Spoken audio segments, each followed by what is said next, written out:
Okay, let me try to work in this idea of confidence a little bit here. Yes.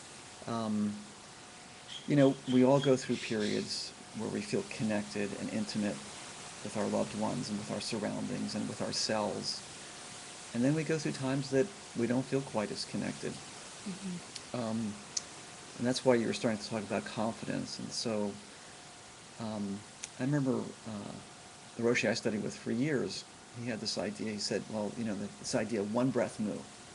So that wherever you are at any point, you take one breath, and because it's tied into a regular meditation practice, it brings that whole practice Yeah. right there Yeah, in great. one breath. Yeah. And so, you know, what I've also learned from that is that certain of us, we develop these touchstones. Yes. So that's a little touchstone that he gave us. Beautiful.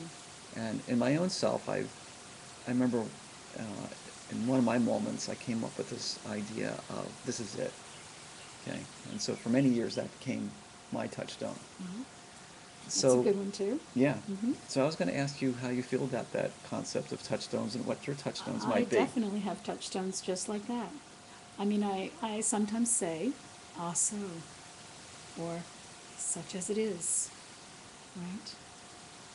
Or I have a kind of sensory touchstone which just says, okay, where am I? What am I right now? Where and what is this right now? Just right now, whatever is going on in the world, right now, what is happening? For me, what is the actual experience? The actual experience is usually coming in the sense doors, isn't it? So it's the wind, it's the breath, as you said. It's the seeing of the clouds, feeling of the air. Thoughts are floating by.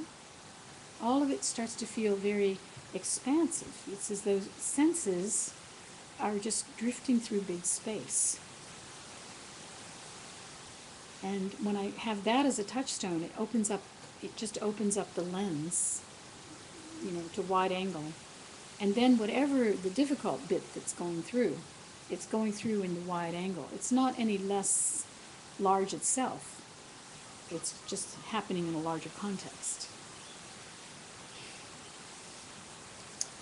And so this idea of touchstones again, let me work on it because sometimes the same thing, we're talking about suicide, we're talking about, you know, people that are really suffering in a deep way. Sometimes it's really hard to bring those touchstones back. You know, Yes. sometimes it's really difficult. Sometimes, you know, in the times of my life when I've been depressed, you know, the fog is so gray, you know, you can kind of cut it with a knife. Yeah. And so I'm rooting for this question here. So we do have these touchstones. You know, the question is how, it's the idea of confidence. How can we really, you know, you have any tricks to kind of make those touchstones Yeah, stronger I and do because more vivid? it's like the analogy of when there's a thunderstorm happening and the whole sky is dark. Do you at any point think the sun has gone away? Do you? No, I don't. No. Even though you can't see it, even though your whole house is shaking with a thunderstorm, you don't have the sense that the sun has left the sky. And that is, for me, the touchstone. Sometimes I'm not sensing it, it's true. Sometimes I'm not sensing it or seeing it. I'm in the cloud of darkness. But because of the confidence of having visited that place so many times, of having seen the sun every day of my life, or almost every day, there's a confidence that that will return, that understanding, that peace, that clarity Mm-hmm. will come back. The thunderstorm will not stay. And even though one might be rollicking in it, and even though it may seem to go on a long time,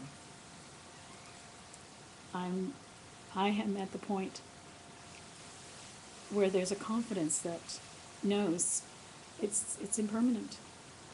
So let it be. I'm not as frightened by it. Mm-hmm. I don't like it, you know. I don't like it, of course, but I'm not frightened by it as a permanent condition.